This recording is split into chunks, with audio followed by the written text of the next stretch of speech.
thumbs up whenever you're ready.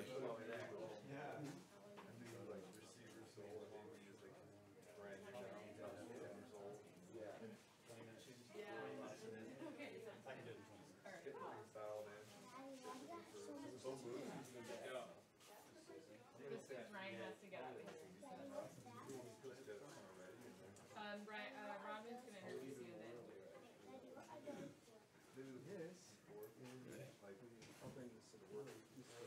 All right, guys. Thank you guys for braving the rain and coming out. It's a great turnout. So all the proceeds, all the raffles are going to go to helping Team USA. We're going to get started with John Chetty. He's a doctor for Team USA, and he's going to be talking to us today about freediving safety and spearfishing along with Ryan. So if you could give me a hand, we'll bring John up. Yeah, John.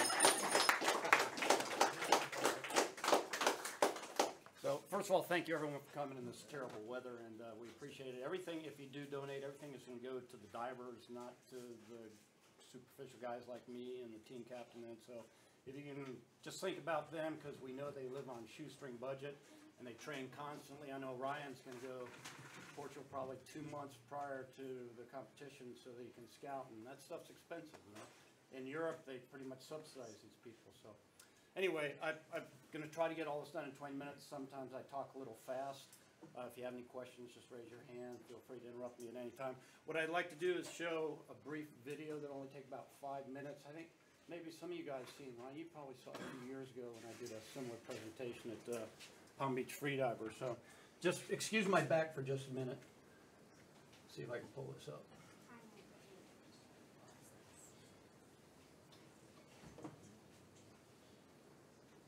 We're on Instagram Live right now, if anybody wants to wave.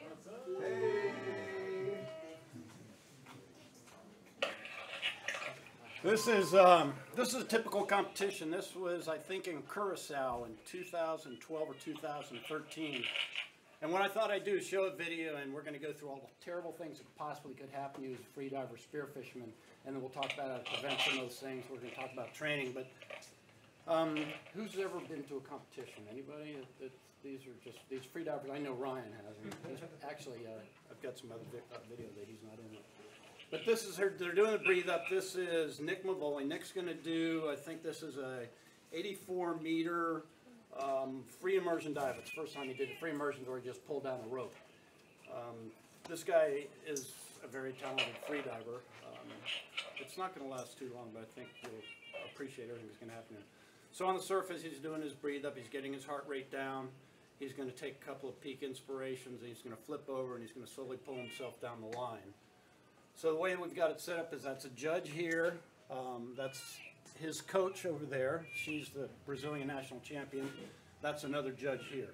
The coach is counting down. He's got 15 seconds now to flip around. He's going to dive down the line. So his neck pillow's gone. And he's pulling himself down the line. Now, keep in mind, this is the first time he's ever done this. The day before, he did, I think, a 80-meter constant weight with fins, and he's feeling very confident about himself in this dive here. So since he didn't know, if he's never done this before, he didn't know exactly how long the dive would take, so it was a little harder on us as safeties. I was one of the safeties in this. And you know, as a safety, you have to time their dive so that you meet them 1/3 of the way up on their depth, so that you can meet them there and come up with them. But since we don't know and he doesn't know his time, what we had to do is, you'll see me, I'll go down first, and I'm supposed to go down and watch Nick when he comes up, and I'm going to give the signal when we see him coming up.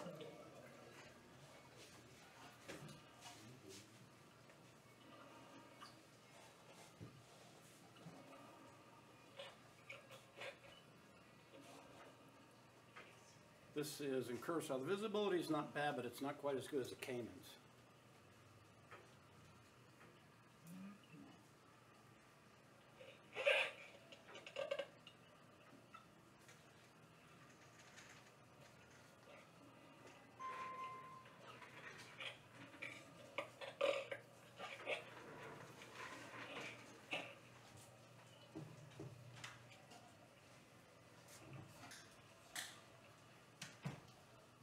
Long dive, huh? It's supposed to be about 1 meter per second, so you figure it's 84-meter dive, so it's 84 seconds down, 84 seconds up.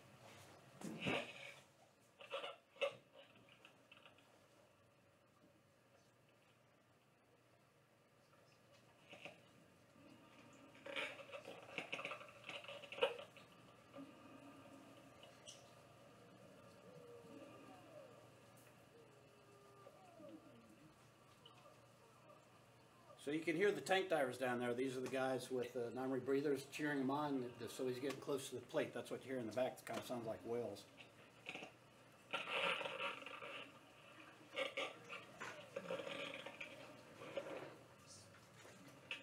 So that's me going down. I'm going to try to meet him around 30 meters, time him when he's up about that distance.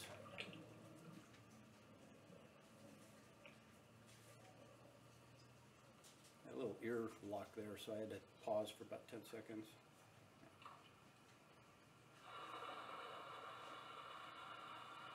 So right around this time, you can barely see Nick kind of coming up. And Nick has this habit of giving this signal, you know, shocker like everyone does, everything's cool. So he did that down there at the plate with the tank divers, and he's going like this, tank divers. And I saw him, he's doing the same thing, so I'm giving the okay.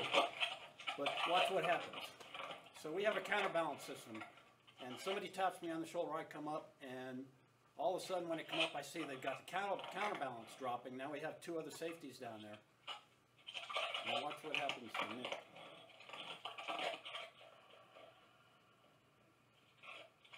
He's obviously in trouble. That's Robert Lee, so Robert Lee's helping him up. That's a 30-meter blackout. You don't see blackouts that deep very often. And you see he's having a little seizure activity here now. And all these time, these safeties are dropping that counterbalance too. And of course, he has a lanyard.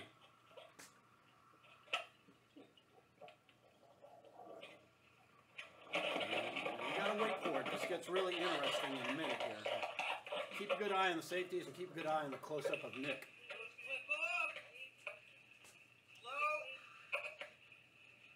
This is very hard to do. It's extremely physically taxing to do CPR in the water like that because the whole time you're finning and you're trying to keep him afloat.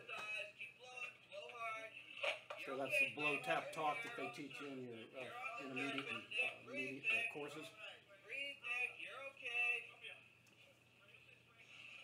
Well, the whole time this guy's finning, he's trying to keep Nick up, trying to keep his head out of the water, and at the same time ventilating him. Watch this. Wait for it. Wait for it. There he goes. What's happening there? What's happening to him? It's the lung squeeze, right? Very common. It's probably happened, I don't know if you guys have, probably Ryan's had them. I think everyone that's dived deep for a long time might have had it, not realized it. Nick did okay. Believe it or not, I'm going to stop this video. We just take him back to the boat. He's fine.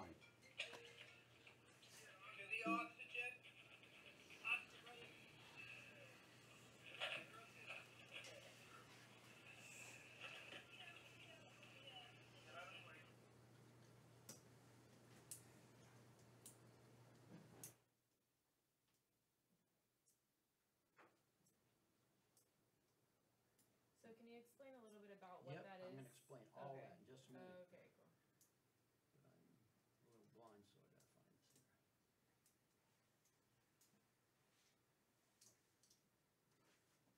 So what happened to Nick there? As you go down to the depth, your lungs get compressed about the size of a grapefruit at 84 meters. So each lung's about that big. And when that happens, normally part of the mammalian dive reflex is we get this thoracic filling where your lungs actually fill up with plasma so they can't be compressed anymore, just like whales and dolphins do. But if you're not real careful about your form, you know, if you've taken a beginner intermediate course, you know how you go down in a neutral position, your head is, you're facing the line, your shoulders hunch a little bit forward.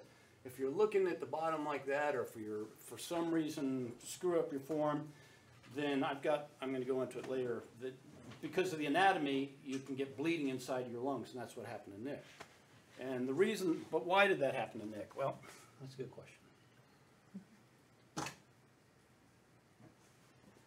Nick was one of the most fearless guys I have ever known, but Nick did not know his limitations. In fact, Nick shortly after this, he did fine. We became really good friends.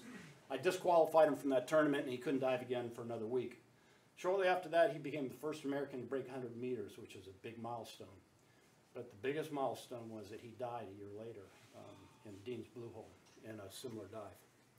The reason he died a year later is because these type of injuries, these thoracic squeezes, they're cumulative. So if you have a squeeze like that and you feel I'm just a little congested, maybe coughing up a little bit of blood, If you don't stop diving for a couple of weeks, it's like, we all played baseball, right? Most guys my age did. It's like when you slide into third base, you get that strawberry on your hip, it never heals, right? Because you get baseball practice, keep sliding. Same way with your lung. If you don't take care of yourself, you'll never heal. And unfortunately, Nick was in a competition a year later at Blue Hole. I wasn't at that competition, and he should have been disqualified a couple days prior to that because he had a bad squeeze, but he kind of hid it from the event doctor, and it was just a terrible outcome.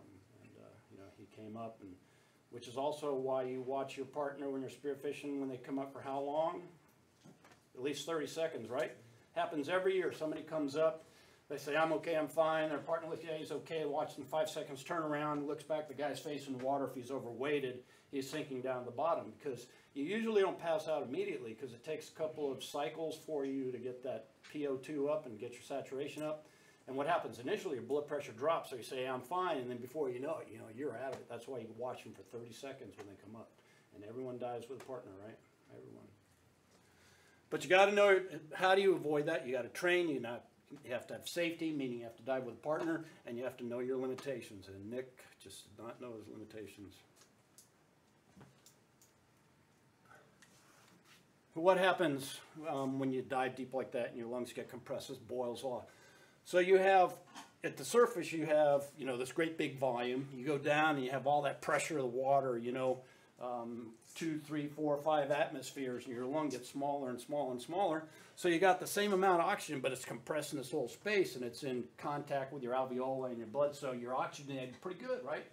But when you come back up to the surface, not only have you consumed a lot of those oxygen molecules, but you come back up and your lungs re-expand, what happens? The concentration just drops to like half, and that's why you pass out when you come up. We used to call it shallow water blackout, but we just call it blackout because it happens everywhere.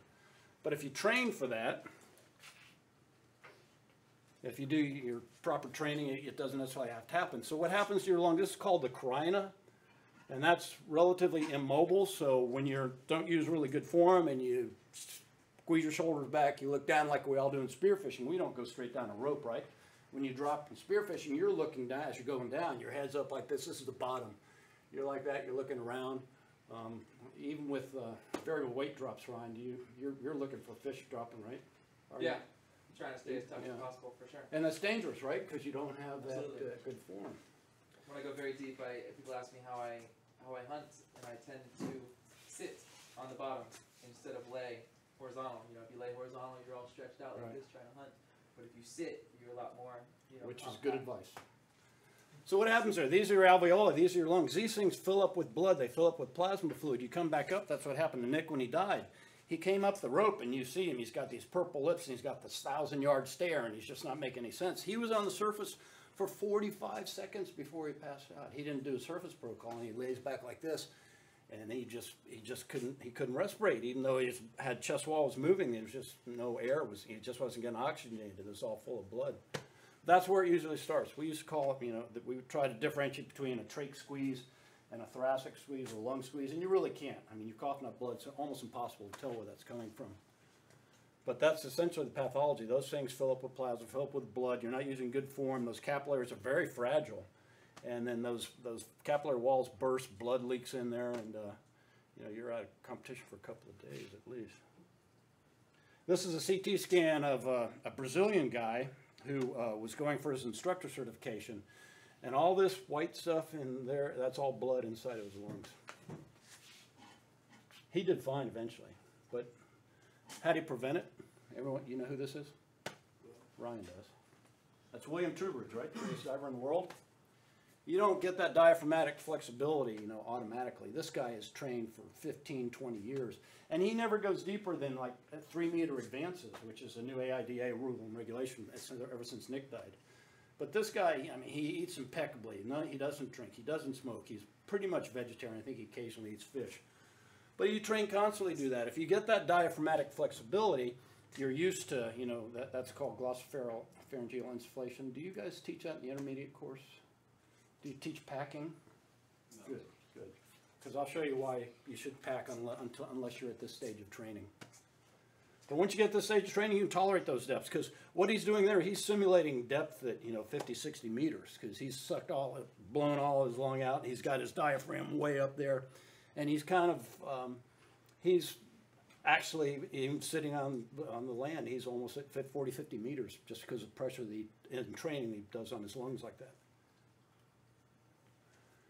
This is why you don't pack. So packing is what a lot of people do in competitions. You know, you take your peak inspiration, go, and you force air into your lungs like that. Trubridge does like 30 packs when he does that. But this also what can happen in your pack. That's called a pneumothorax or a collapsed lung.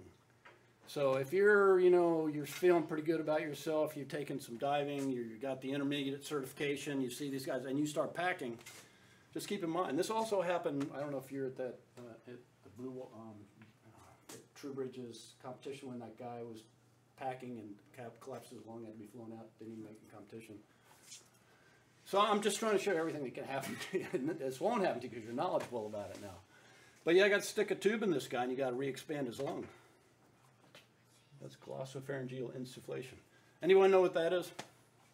I know I'm going kind of fast. That's a caisson. You know what caisson's disease is? It's decompression sickness, right? The bends. Why do they call it the bends? Because these guys would come up in these caissons and they'd be all stooped over because they had type 1 DCS, musculoskeletal, and they couldn't straighten out, and they called it the bends. What were they doing? What were they doing? The caissons are what they used to build the Brooklyn Bridge. That's what they used in France. It was developed in like the late 1800s. It's this great big wooden block brick structure that they build, and they sink it down to the river bottom. And then they have these great big vents where they force air down in there, and they force the mud and they force the water out, and this thing gets deeper and deeper and deeper. They got these guys inside that are shoveling and digging, and they're working for hours and hours. And they used to come back up, and they would have all these terrible musculoskeletal things. They'd pass out, have neurological symptoms. They'd drop like flies. So some guys said, well, I know what's happening. They have to climb out of there, or we'll do an elevator, and we'll bring them out faster in an elevator. So that just made things worse. So they finally figured out, you know, what the issue was. But the bends on the issue of this is a great quote. One only pays on coming out.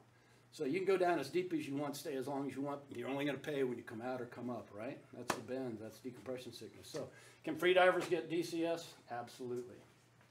Absolutely.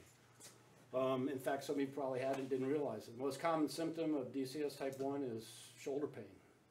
So you might have thought, you know, you're tired, and that last time you tried to hip load that Rob Allen, you hurt your shoulder, and you think, well, that's why I'm really feeling bad. Or, you know, you're exhausted. You may well have had DCS. If you make multiple drops, and I'll show you in a minute, you're more prone to DCS. And if you look at the profile of spearfishermen, right?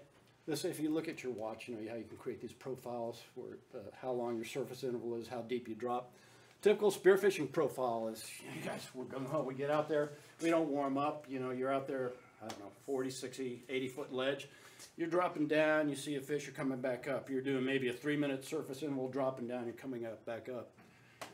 Well, you're much more prone to decompression sickness doing that because your tissues get saturated with nitrogen. You make these multiple drops and you don't have a long enough surface interval. So eventually that saturation starts coming out. And at the end of the day, you think, I don't know if I had too many beers last night, or if I was working too hard, my shoulder's hurting, I'm really fatigued, I can't get off the couch. You might have had DCS. How do you prevent that? Well, let's look at the surface interval of like a freediver in competition. You know, typically they'll go down 15 meters, they'll hold their breath for 2 minutes and come back up. They're trying to kick in their mammalian dive reflex. But you can see that a much different pattern, right? Fewer drops. The only thing they do is they're going for whatever that competition drop is, whether their announced drop was.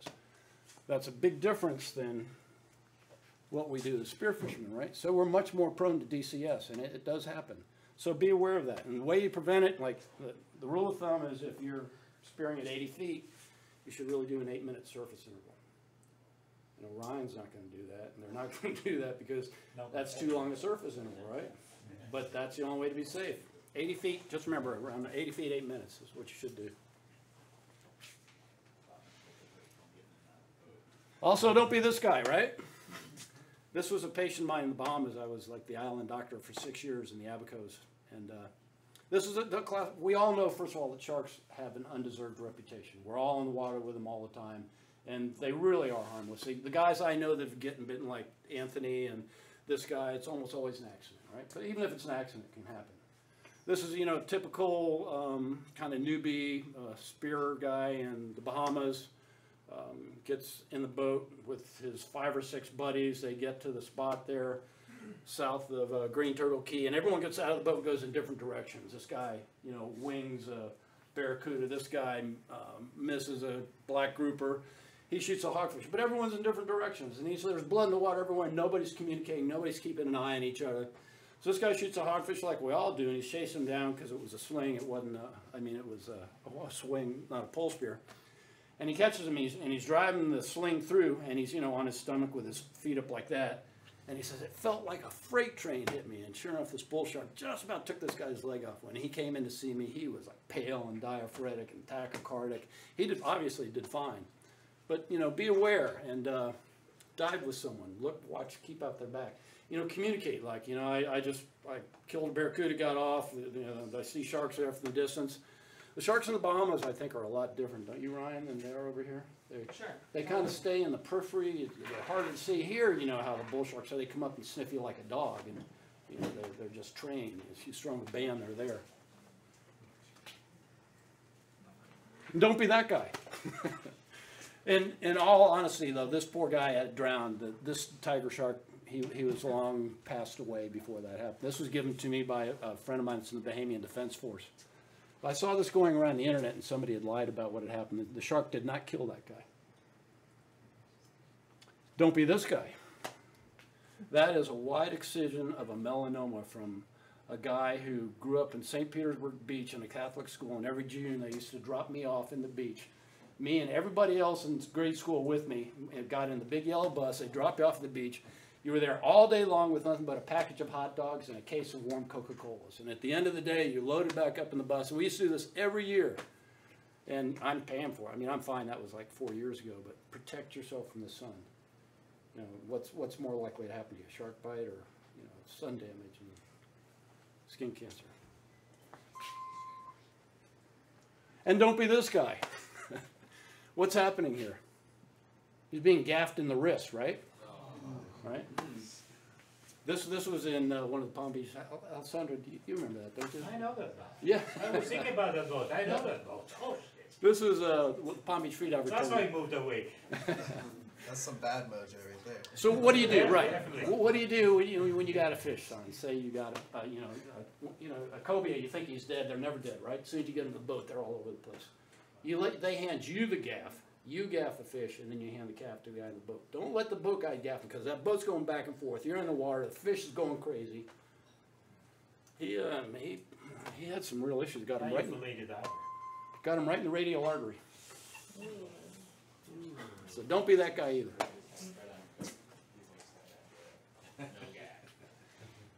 And if this is your idea of safety, this has been on the internet. Have you seen this? If that's your idea of a dive partner, then you need additional training, right? And that's the only way to stay safe. You've got to dive with a partner. You just got to do it, because you never know. You know, if you go to Hollywood, drownings are these terrible things where people are flailing. You know, they're screaming for help. We know that's not what drowning looks like. You can't tell when someone's drowning. You can't tell, because we spend so much time being calm, getting our heart rate down. You know, fighting blackouts. You know, getting CO2 tolerant and lack of O2 tolerant. You come up the surface and you look fine, and then before you know it, you know, you're floating in the water. And if your partner's right there to grab you and doesn't watch you for 30 seconds, then you're dead. You know, and we all have families. We want to come home. So don't be this guy. That's it. I got some stuff I want to show you if you want to look at that I keep on the boat that you might want to do. I'll leave it up here. You can look at it after. Tourniquet. Anybody use tourniquets? They're real easy to use. It's not my go-to thing. My go-to thing is an ACE wrap and these ABD pads. But back when I used to do tactical EMS stuff, if people are shooting at you, you can't stay out there and hold pressure on people, right? You can use a tourniquet because you can slip one of these on like 15 seconds. And they're not uncomfortable. And sometimes you don't have the option of doing, you know, ABD pads and a big ACE wrap. Because number one, it takes long. Number two, what if you're the only one on the boat? You know, if you're out there with another guy, which you shouldn't be doing anyway, unless you're anchored and you're both, you know, diving together. But if you got somebody that's hemorrhaging and you can't be holding pressure, how are you going to get them in? So that's when a tourniquet really comes in handy. But I got some other stuff in here you can look at later. maybe after the Q&A, if people want to see like any type of demonstration or something, you could show them how to do it then or something. All right, well, thank you for your patience, but I want to hear what Ryan has to say.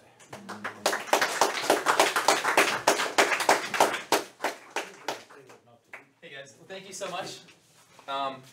Mine's actually going to touch on yours a lot. So I kind of was inspired by your safety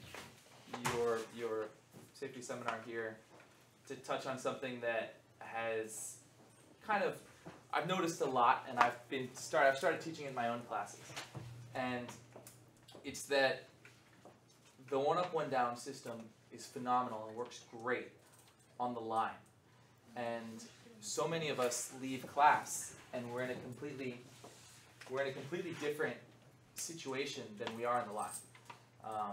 We go down the line, typically we're pushing it. Typically the point of being on that line is to learn your limits, is to be in an environment where it's safe to push those limits. And I think that's why we emphasize so much being right next to each other and watching each other for 30 seconds and looking in the eye and saying you're okay. And that's wonderful. And I think that changes a lot when we go spearfishing. And I know when I actually learned with John years ago and a lot of the Palm Beach Freediver group with Alessandro as well. And we were phenomenal at diving together in a pair and going down and coming up and saying, I'm okay, and it was like the rule to go diving with a lot of us. And as I've kind of grown and dove all over the world and changed, I've learned that it's not as realistic to find that all over the world. And unless you're diving with your primary dive buddy wherever you are and you travel together, you don't find that same system everywhere. And what I found is that the most important thing is to calibrate your diving according to conditions and according to who you're diving with, because you are your first safety.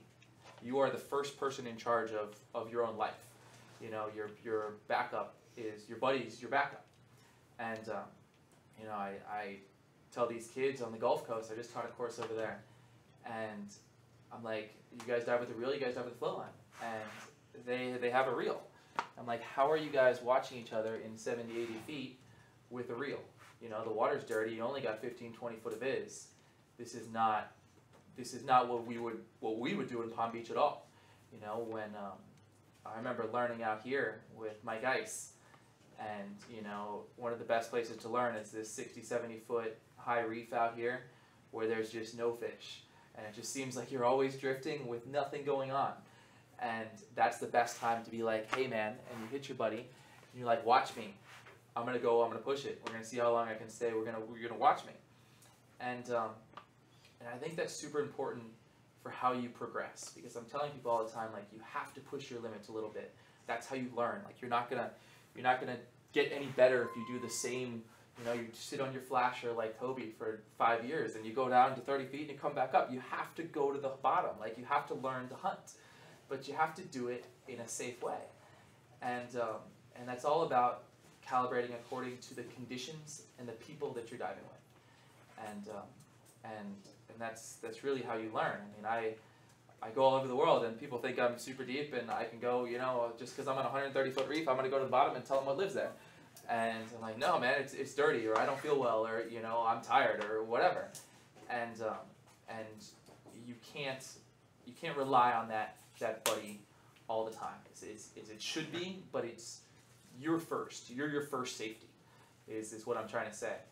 And that one up, one down works phenomenal when it works. And what I teach kind of my younger guys a lot is that I find it really hard to tell, you know, an 18-year-old kid diving in the Bahamas to 20 feet that you need to swim over and be 2 feet from your buddy when he comes up. You need to watch him for 30 seconds. And the way I teach it and the way I explain to people is it depends on what happens. If I go down and we're crystal clear and we're in the Bahamas and we're diving 45 feet and it's, you know, it's me and a good diver, and he goes down 45 feet and I'm watching him and he comes up 4 feet away or 5 feet away. I don't need to swim 6 feet away to go see him. He didn't do anything. He just went down, he looked around, nothing happened, he's fine. But if I go down and I shoot a fish anywhere, I want to be met at depth.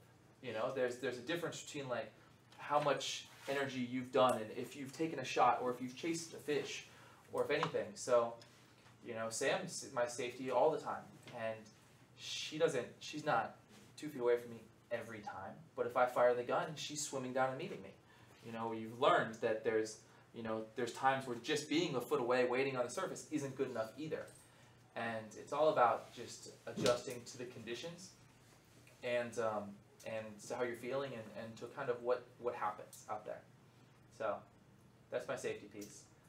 I teach that now to a lot of my kids. I feel like the line in spearfishing is so much different, and we as freedive instructors tend to like put them together as the same. And I think you just need to know that there's a flexibility on both ways, that you need to be safer while spearfishing, and also in that clear water when you're diving with a well buddy, you can be a little lax as well in that, you know, depending on what's going on. But so there's that. That's my safety bit, and then from here, pretty much just how to be a better hunter.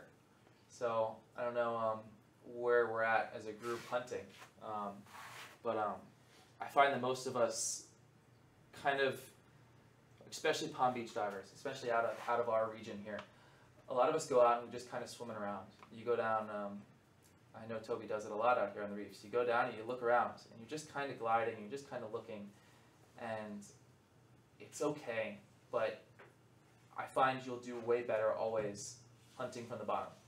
So whatever depth that may be, whatever you're in, if you can only get to the bottom of the cross current or of, you know, the breaker's reef, dive there and hunt properly in a shallower depth than trying and going deeper and hunting poorly. So I find that, and I find slowing down in everything you do in the water, kind of my two biggest fix your hunting quickly. That's the two biggest things for your hunting, is to do everything you do super slow. From the time you enter the water to your surface entry, to kind of the way you fin down, and then the way you start gliding down. Even when you're turning your head left or right, or looking around, or just adjusting one way or the other, it's all done kind of, you know, with your head, with your neck. You know, none of this arm movement like this you see all the time. You always see people turning like this, and every tiny little thing you do kind of affects all the environment around you. And another point there is when you do get to the bottom, when you are down there hunting, you're hunting the whole environment. So you're not just hunting the grouper that's 30 feet away, that's still out of range. You're hunting the bait fish, the damselfish, the blue runners, the mangrove snapper that's between you and that grouper. Because as soon as you spook those damsels and then spook that mangrove, the grouper's going to spook, everything's going to leave. So the way you kind of hunt on the bottom, just completely as slow as possible, and with everything you hunt. So cool. Cool. But I think we're gonna do a Q&A. So John, if you want to come back up, if anyone has any questions for John or Ryan, then you guys can ask it. Does anyone have any questions right off the bat? these are super interesting with the slides of the barotrauma. Sure. This is a great opportunity to, you know, it's not often that you get to talk to some of the best. I'm not talking about me and Ryan. And I do remember when I think we we've got first two got different together. sides of it too. You have your freediving hardcore safety part, and I have like the other competitive spearfishing side of it, you know. Right. And it's important to hear both sides, right? And you bring up some good points. I think I disagree with you on some of the safety issues, but I also understand that's the only way you can effectively be as good as you are, but you also are taking some huge risks.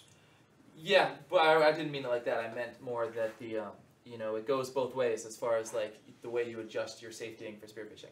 Like I absolutely expect, Chris meets me, Chris Landers, he's the best.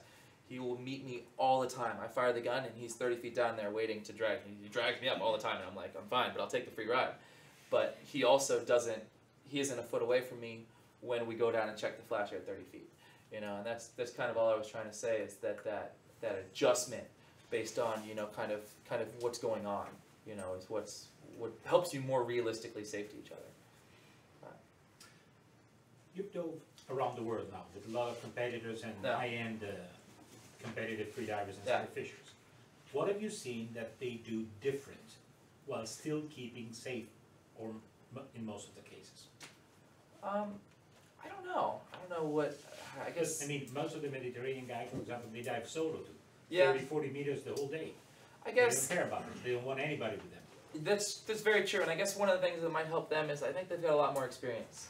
I think that to get to kind of the level that I've gotten to in such a short amount of relative time is completely different than what you'd see over there.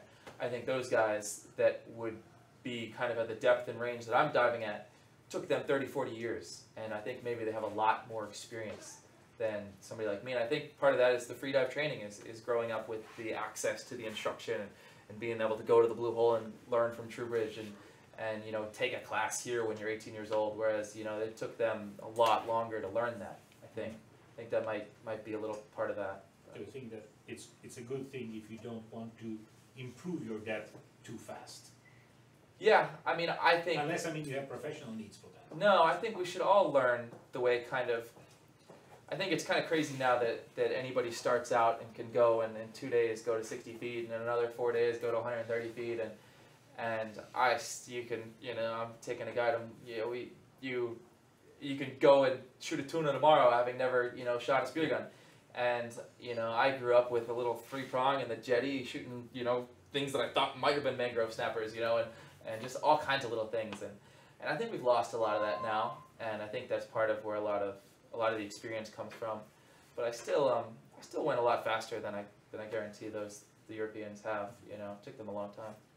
Yeah, but also keep in mind though that freedive spearfishing is the second most dangerous sport in the world, right? Next to what, base jumping.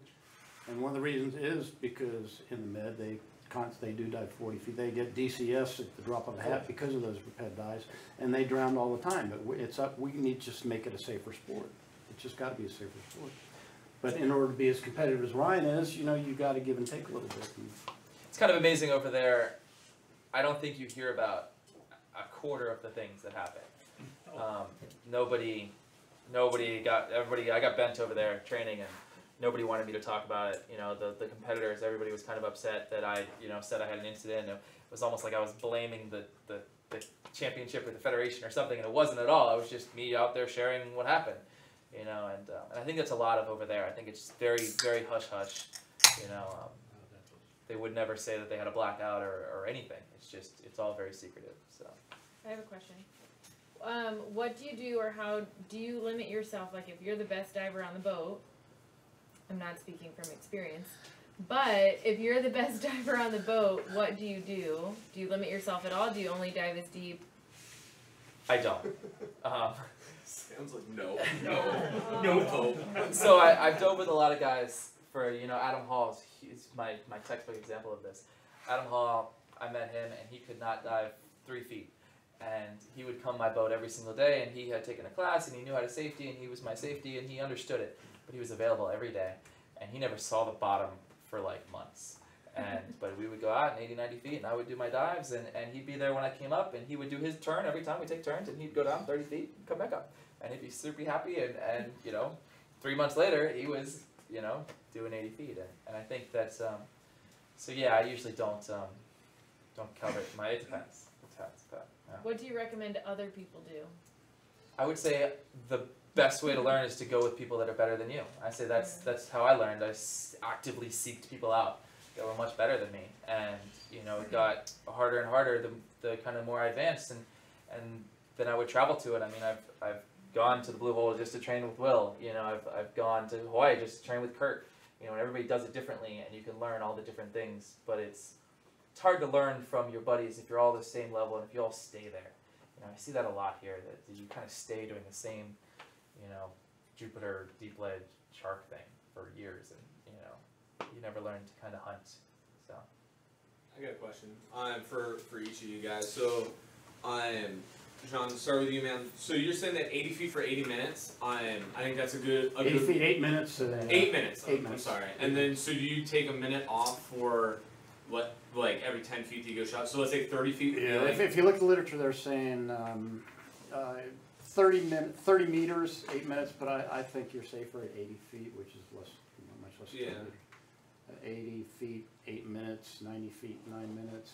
And that way you're just about, you remember the tables you originally made? Yeah, yeah, it was like DCS 16, were 60. very healthy, fit people, and we know a lot of people that follow the table that back when I was tank dive that still got sick and still got bent, and they said, I follow the tables, you know? Yeah. So you have to have a little bit of cushion in that. And So like, let's say 30 feet would be like 3 minutes. I'm just yeah, trying yeah, to, you know, 30 feet, 2-3 minutes, because you're just a little bit over 2 atmospheres. Okay.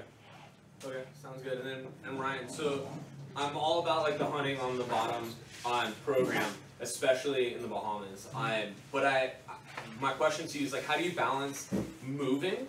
Like, all right, there's nothing here. Like, you know, like I'm trying to cover up some ground. Okay. You know, especially if you're like up at White Sands versus like. There's 3 spending ways all to the hunt. time. There's basically, you're hunting 3 ways for the rest of your life. This is it. You're diving down and you're what we call kind of planing. You know, they call it planar in, you know, Europe or whatever. But you're going down and you're just planing down.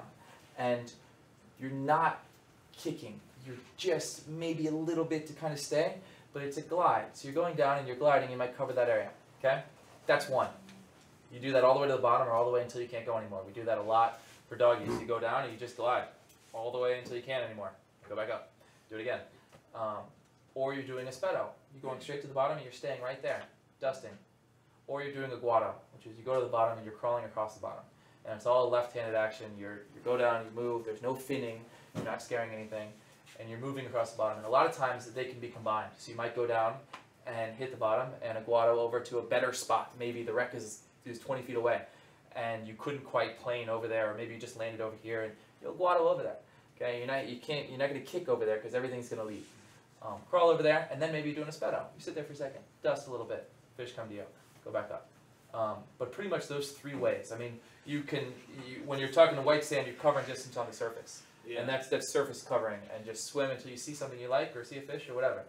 But most of the times, even when I see a hogfish over there, I'll dive here and it'll just come over to you.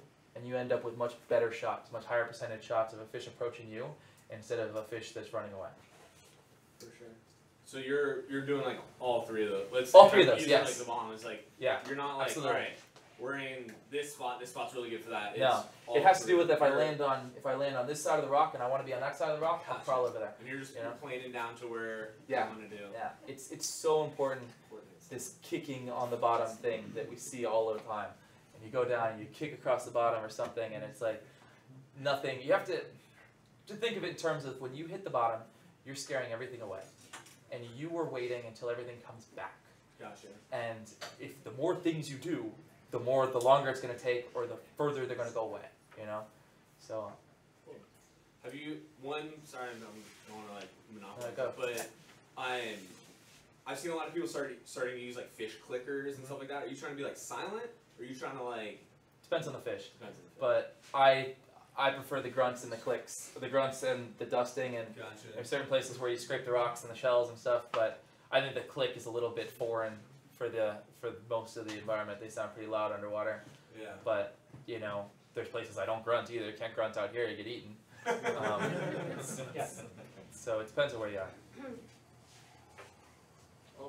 You mentioned earlier at the beginning dropping down and then sitting upright as opposed to horizontal. What was there? It's kind of a super deep thing. So if you're going super deep, you can't really. He was talking about the lung squeeze. So if you get a lung squeeze, it's from stretching, or a trachea squeeze from stretching out. Gotcha. So if you're laying on the bottom properly hunting, you're stretching out, and now you're stretching your body. Whereas I'll go down and I'll just sit on a rock, and now I can kind of shoot.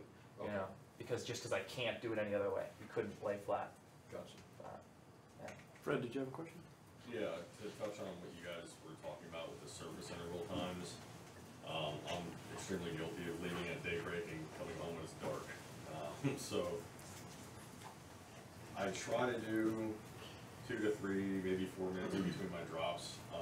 My main question, I guess, would be in regards to are you going to dissipate the amount of nitrogen you're blowing? Yeah, you off-gas that nitrogen in that 8-minute surface So if interval. you do, let's say, an hour of 3 to 4 minute surface intervals, and then you hop on a boat for 20 or 30 minutes, grab a sandwich, drink some water, does that equate to the same amount of degassing, so to speak, as if you were gonna do? What that equates to is, and what I was gonna mention about Ryan, you know, he makes it sound easy to, you know, drop 40 meters and sit on the bottom, but you can't do that unless you train, right?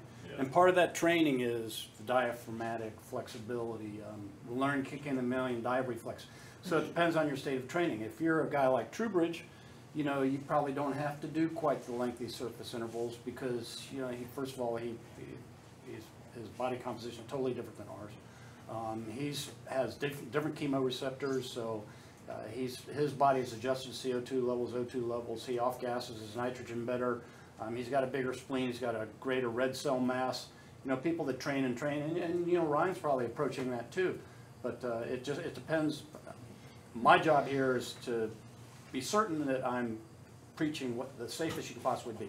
And the safest is those 8-minute intervals. Now, I know not everyone's going to do it, and I know competitive spearfishermen can't do it because, you know, they might have no minute intervals because they might come up and say, that's the fish I need. And then they're, you know, they're doing a 3 breathe up and they're back down. But to be safe, yeah. So to answer your question, I don't know how to answer that. I think that the longer surface intervals, the less likely you are to get DCS symptoms. If you only do 3 or 4 drops and then you move on to another spot, that's going to help to off-gas that nitrogen. So yeah, you know, one of the biggest things I think I learned from you when I was in Greece and getting decompression sickness like regularly was hydration. That was the biggest change that I saw, and it was back-to-back days. So if you dove really hard 2 days in a row, and if I could not drink enough water, like it was all day long. Sam and my mom and everybody would all day long would come over like, give me a bottle of water, here, drink, all day long, and it was still like you could not. And that was one of the big things was dehydration, exhaustion, and those multiple days in a row. That actually brings up the other question I was going to ask.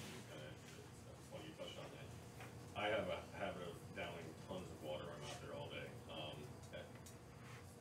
Like, do you guys ever substitute like Gatorade or Pedialyte every couple hours to help replenish?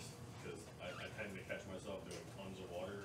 And is that as good for you? Is it going to make a difference versus Gatorade? I think you need electrolytes, you know, personally. Gatorade has a little bit too much sugar for me, a little too sweet. But, you know, you can get that emergency, you can put that in your water. You can get, just try not to do all the sugar, because then you get the hyperglycemia, and then your insulin levels go up, and you get hypoglycemic, and then you feel crap, you don't understand why. But I think electrolytes really help. Because we sweat much more than what we realize in wetsuits. When we're finning all day long, we sweat quite a bit. You just don't realize it in your water. Sure. So you get dehydrated, and once you're dehydrated, you're never going to catch up that day. You know, and you're not going to know, well, am I dehydrated? Am I bent? Do I have DCS? Am I hungover? What's going on? Really? What is your diet for when you're diving, you know, deep all the time? Do you like to eat? Don't ask. Really there's just the 3 things: there's no caffeine in the morning, no alcohol the night before, and as little dairy as possible. You know, that's it. Everything else is pretty, doesn't matter for me. But everybody's different. Everybody can handle a little bit different, you know, for sure. I was just gonna kind of elaborate on that. Like on just a day of diving, if you're out there all day spearfishing, like I know guys really won't eat a thing for 12 hours. Like, what do you eat? Is it change all the time? Whatever people brought on the boat, or do you kind of have like, this is what I pack, and this is what I eat? Killian had a pack of combos today, the spicy sriracha ones. I'll eat whatever. If I'm on the boat for long enough and someone opens a bag of chips, I'll eat it. If I never get on the boat all day, then I won't eat. You know, it could go either way. But I do eat something in the morning always, though. I always have to have something in the morning. You know, granola bar, whatever. What we do in those competitions, you know, typically we'll be out there, we'll be setting up the rig at 7 o'clock in the morning. We won't get in until 3 o'clock in the afternoon. We don't eat at all during that period. So during one of those long competition spells, I'll drop 7 or 8 pounds because we just don't eat all day long. But I'll do electrolyte protein in my water that you keep out there with you. And so I'm always drinking protein and electrolytes. And that helps, you know. And my protein has a little bit of carbs in it, not enough to drive your insulin level up. I got a question about extreme diving. This just has bugged me for years. The guy that did the 800 feet, and I don't think it's Herbert Nietzsche, yeah, he about killed himself. Is he crippled up, or is he still? He has some permanent neurological damage. This is a guy though that, you know, had an 8-9 minute breath hold. He did static. 720, then he jumped Well, yes, 800. yeah, and then he actually did deco stops on the way up on a breath hold. He did like 3 minutes of decompression stops on the way. And then he had a huge stroke before he made it to the surface, and he was in the hospital for a long time. But he's not diving anymore, is he? He's back in the water, but he's not pushing Yeah. any limits. It's probably is having light for him, which is 100 feet. Yeah, right, exactly. You know? Yeah. So are you in the water all day, John, when you're with them, or are you All on day the long, boat? never get out of the water. You're in the water the whole time. You're in the water the entire day, yeah, for 8-9 hours. On those competition days. You have a question from Instagram. Oh yeah? Big Isle Boy. He wants to know, what are you doing to prep for Portugal? A totally different arena than Greece. So Portugal's where the World Championships are this year. So it's completely different diving than I'm used to and I like. I'm a deep diver. I prefer to float on the surface. I like the boat to drive me over there. I like to be set up 600 feet in front of the wreck and then breathe up for 8 minutes and do a 40-meter dive. That's how I prefer to dive. And Portugal's going to be completely different. Portugal's very shallow. We're talking 5 to 15 feet with a lot of fish, a lot of small fish, a lot of very smart, quick fish. You guys might know the mullet from here. I'm going to need 10 mullet each day. And they're super quick and they're super smart and they're flying in and out of the reef. And it's going to be a lot of speed, which I'm not used to. So I've been doing a lot of the cardio, a lot of running and trying to get in shape kind of that way, something that I've always gotten away with kind of not being in shape with the deep diving. And I don't think I can get away with it for this competition. So it's definitely something I've been working on all year. I have another question. Okay. Do you ever do any static apnea dry training? I don't do any static training, but I did at the beginning. So, maybe when I was in high school, my senior year of high school was all I did for physics class. It was the entire 100-minute block of physics was CO2 and O2 tables. And that was before the iPhone when we had I Hold Breath. Then it was just like printed out on like the, sheet of paper on my binder. So I did that, and I don't know, maybe they worked. I liked them. I don't do them anymore, but they're I think they're awesome for the CO2 training part. You might know more about that. Yeah, I think, well, the only way to become good divers, you got to dive to depth. There's nothing like the pressure of deep water for training, but CO2 tables definitely help you with your CO2 tolerance. It'll hopefully kick in your mammalian dive reflex faster, and it will make you probably a safer diver because you get used to that CO2, high CO2 levels, low O2 levels. And is CO2 ever, is it that it goes away or you just deal with it better? You just ignore it more? Yeah, you deal with it better. So, when your CO2 levels rise, you get cerebral vasoconstriction, and that's when you really start going out of it. But you get tolerant to that, and you increase your hemoglobin, your oxygen carrying capacity, and you kick in mammalian dive reflex, your heart rate goes slower. True Bridge, when he's at 100, and I think he has a world record, 121 meters, something like that, his heart rate is about 20 beats per minute. His cardiac output is really low. They've done studies, with normal divers like me and probably the rest of us. When you first start off at the surface, your blood pressure goes sky high, and then as you drop down, your cardiac output goes down dramatically because your heart rate slows down, right? Your stroke volume increases. Your heart, goes, and that's what True Bridge's heart rate does at 121 meters. His heart's going. And that's, I find that amazing, and we can all tap into that. But one way to do it, because you can't go out and mud every day, is to do CO2 and O2 tables. Yeah. The best way to do it is to go to depth. And you need that pressure for that training. Pressure. I have a question from Official Dawson, and he said, what gun do you use for the competition? Right now I really like my single rollers. So probably gonna use some kind of small single roller, either a Rob Allen or Picasso or Ringmite or something like that. Small pipe gun, a single roller, 80, 90, something like that. And usually it's always small guns for competitions. And if you had to use a sling or a pole spear, which would you choose? I like the head-under stuff a lot. I like the Gorilla Sling. I like the new Predator. I like the Nomad. I like the old Predator. Definitely like those. I like the carbon in any way. So so any of the faster carbon spears would always be my choice. Ready? Touching on something that's personal to me because I deal with it and I've had it for a while is high blood pressure issues. So I take blood pressure medicine is fairly regulated now. It's still a little elevated, and I can't seem to find any precise information on how freediving affects my body with dealing with blood pressure as well. Like, Yeah, you know, that was an interesting study, the one I had mentioned. What they did is they had a family of 5, and they were actually pretty good free divers.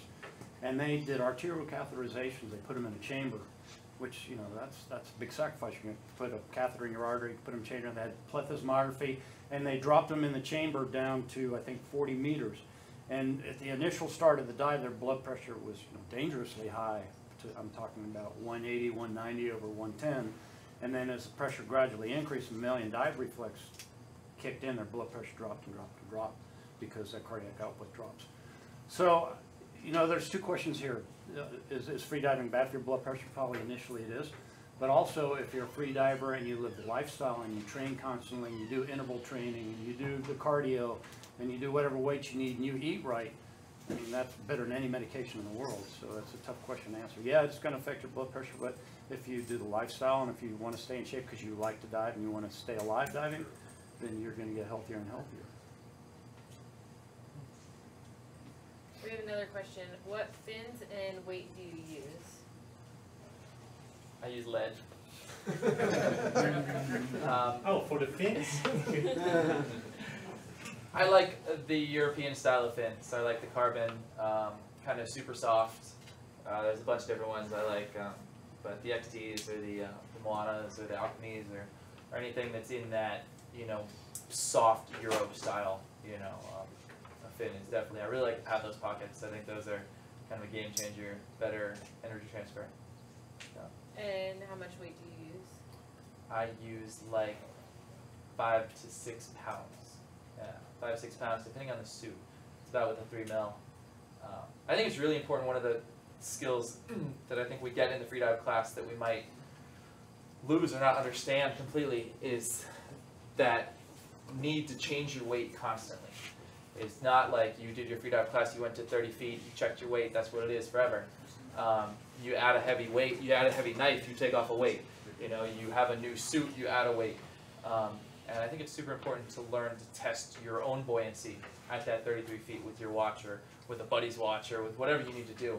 But it's something I check all the time. If I get a new suit or if I lose weight, I know if I've lost a bunch of weight, it's something that lead comes off.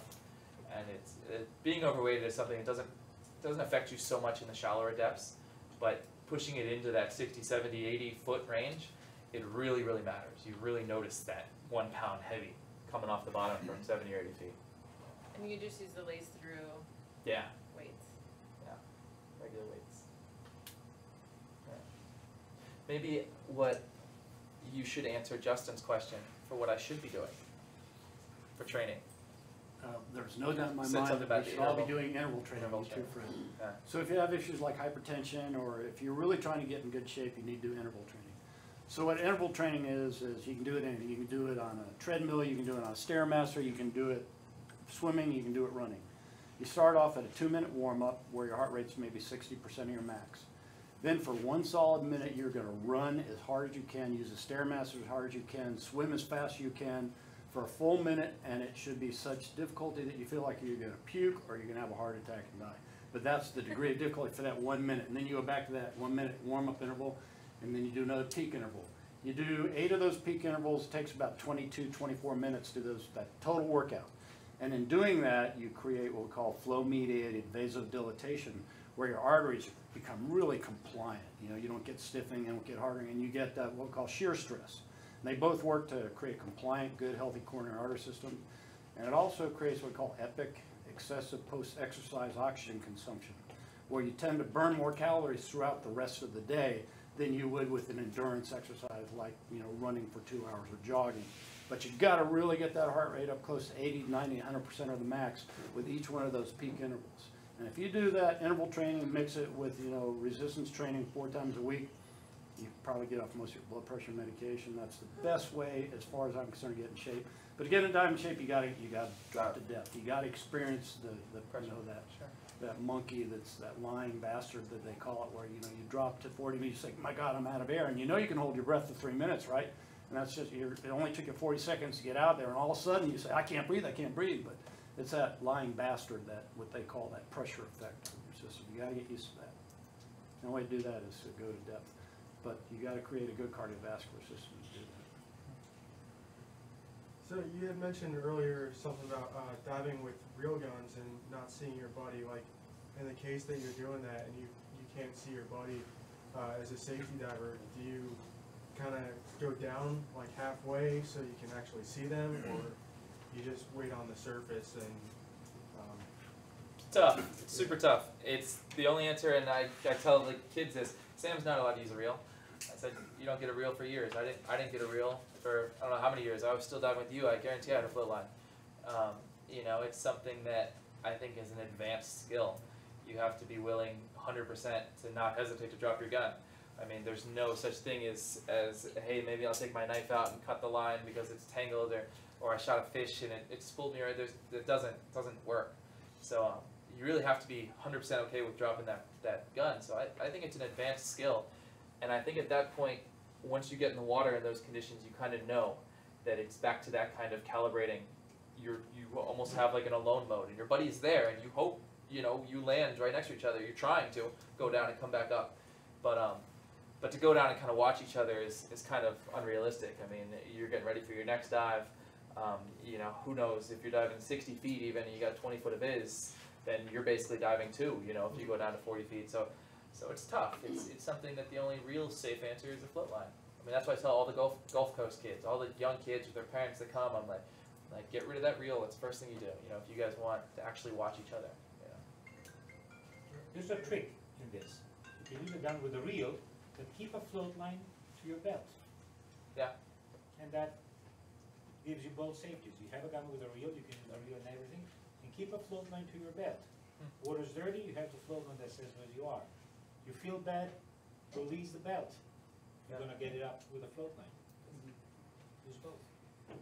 The other thing is high visibility, weights kind of help. I know we dive in dirtier water up there in Fort Pierce and Stewart sometimes, and I run neon yellow snorkel, neon yellow weights, because sometimes I literally can see nothing but my buddy's weights. For sure. And that really does often help a lot. Sure, you guys dive the Rankin up there. I mean, that's a 90, 100 foot spot. You're not diving it together. You try, you'd hope that you come up together, but in reality, they're solo dives. So, you know, it's something that you have to, you know, kind of understand and you know, adjust accordingly in whatever way. No, you never see each other. You never come next to each other. It's like, so. Someone else asked a question, if you could dive anywhere in the world, or spearfish anywhere in the world, where would it be? Papua New Guinea. I think that's the next one. Wow. Yeah, that's the next one, I think. So that's the next dream. What about you? Where do you want to go? You know, my favorite place in the world is Bahamas. There's no doubt about it. Because it's I mean, I think about, gosh, it'd be nice to live close to Hawaii, but you go to Hawaii and it's super populated, and there's so much pressure on the fish. And you know, you can just go to the Abacos. You can get there in a boat in 4 hours. You can fly there in 45 minutes, and you can dive as deep as you want off the ledge. You can dive as shallow as you want, and the water is crystal clear. And the species, I mean, they've got it all. It's really hard to beat the Bahamas. Absolutely really hard. No matter where we go all over the world, we go back and I tell people, like I just flew to the other side of the planet, and I'm telling my local guy, I'm like, yeah, in an hour from my house, we shoot grouper this big in 20 feet of water, you know? And it's like, well, why'd you come here, you know? So. But I gotta say, the most prehistoric place I've ever been is Tonga, because the cliffs in Tonga are just incredible. And you can dive in Tonga, and the cliffs will be right there, and there'll be a school of sailfish just right somewhere 50 feet off the cliffs. Just amazing. And it looks like something out of Jurassic Park, but I'm sure you know there's places you've been there. Incredible. Is that where you do it with the whales? That's where the whales are. Tonga is a big whale place. Yeah. The whales come right in closer. Something from a fan on Instagram. It's Justin. To mention would be the partner set up in nationals in New Zealand. Oh, so me and Justin Lee, my another member of Team USA, is one of my primary dive buddies, somebody I've learned a lot from. He's a Hawaiian diver, and it's a whole nother level over there. But anyways, we went to New Zealand, and we competed in their New Zealand National Championships. And they have a system for nationals where you carry like a small canoe thing. It's almost like a third of a canoe, a third of a kayak, like, you know, a roto plastic molded thing. And you have 2 float lines, and there's one that's 4 meters, 12 feet, and one that can be up to 40 meters, you know, 130 feet. And the rule is one person has to hold on to each line at all times. You can never, neither of those lines can ever be free. So that means when I have the gun and I'm going down 40 meters, he has to be right on top of me, because when I come up, he needs to switch with me. He's going to hand me the 4-meter line, and he's going to take the 40-meter, and we just have clips on our guns, and he clips, and now he's got the 40-meter, and while I'm breathing up, you know, then I'm following him, and then he does his dive. And it's extremely safe. It's like impossible to leave your buddy or get out of sight. You've got the line, you can tell, you know, even if you don't know exactly where he's going to come up, you've got the angle of kind of where, you know, you could guess it really well. And it's a much more difficult format, because you'll leave from a beach, they'll shoot a gun, you know, 50, 60, 80 people will take off, and you'll have to come back there. So you'll have to fight the current all day, you know, 6 hours, and then keep all your fish, bring all your water, bring all your spare gear, all your extra guns with you, and then bring it all back to the shore. So it's pretty serious work out there. It's not prepared for. But, yeah. Anything else? I'm pretty new to the sport. I've been working on my apnea, the statics, and I feel I get the sensation to breathe around, for me, about 2 minutes and 30 seconds. Is there a technique to get past that, or is that kind of training to make that feeling kind of get pushed back as my time gets better? So that's your CO2. At that level, you're getting into your CO2. You basically have a couple urges to breathe. The first one is kind of your circadian rhythm, where you just stop breathing and you feel like you want to breathe. It happens like 10, 20 seconds. And that one is going to be your CO2. And that's probably the hardest one to get over. It's something that takes a long time. That's what we were talking about with the CO2 tables.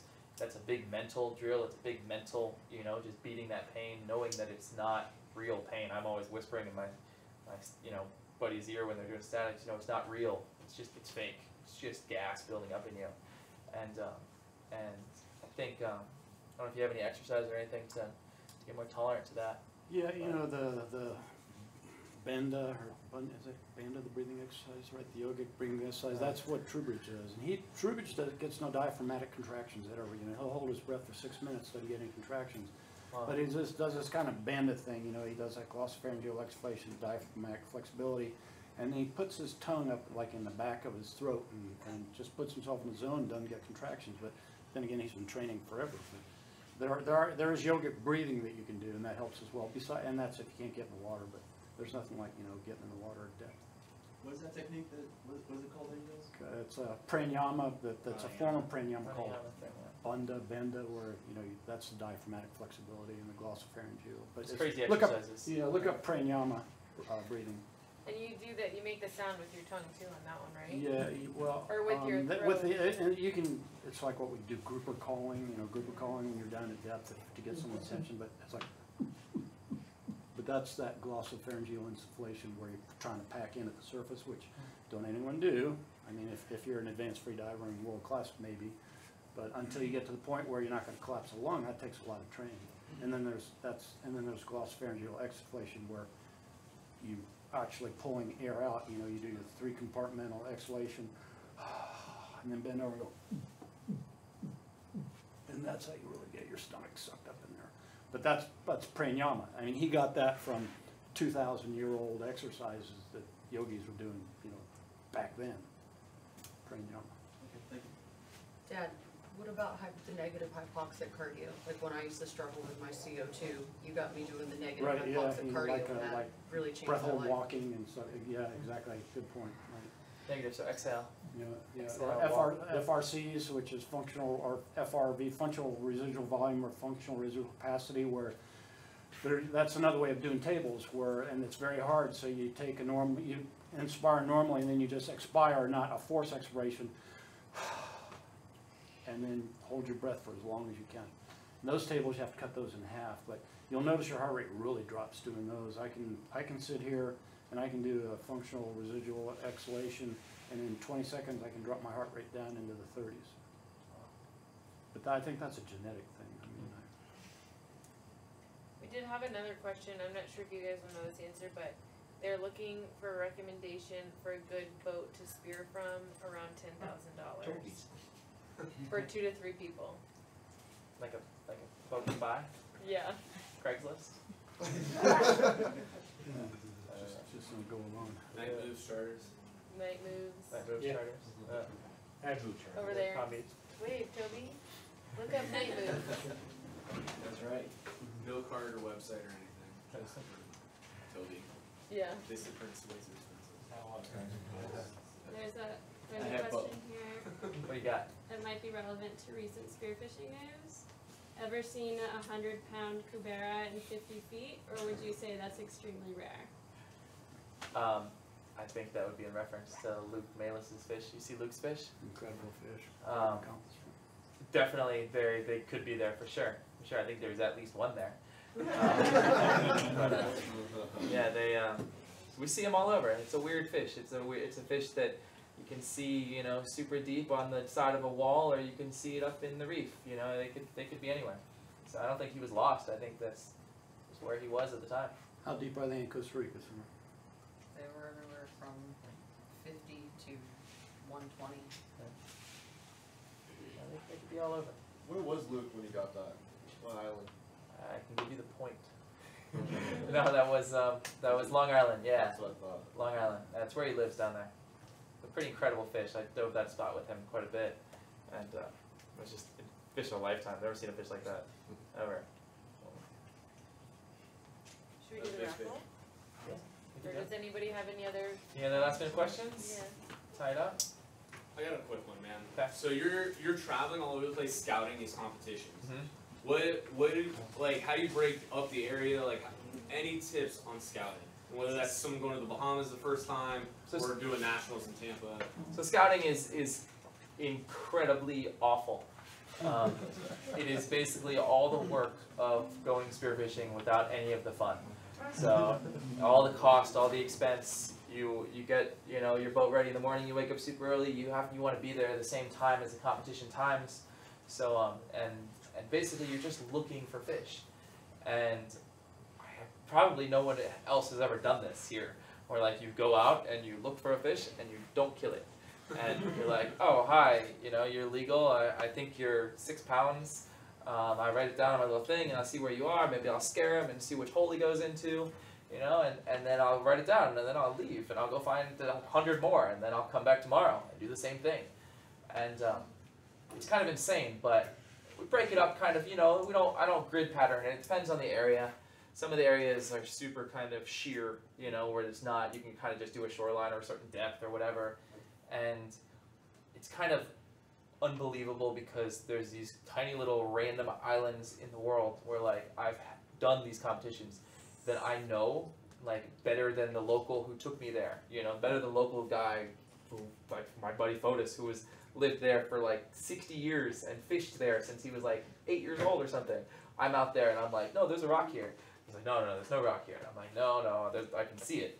And because we go out at night and we might scan it. We might go back and forth with sonar and scan every little thing and have 2 or 3 GPS running. So I'm putting pings, everything in the middle of the night, drinking wine. And they'll come back in the morning, and dive each one and find new stuff.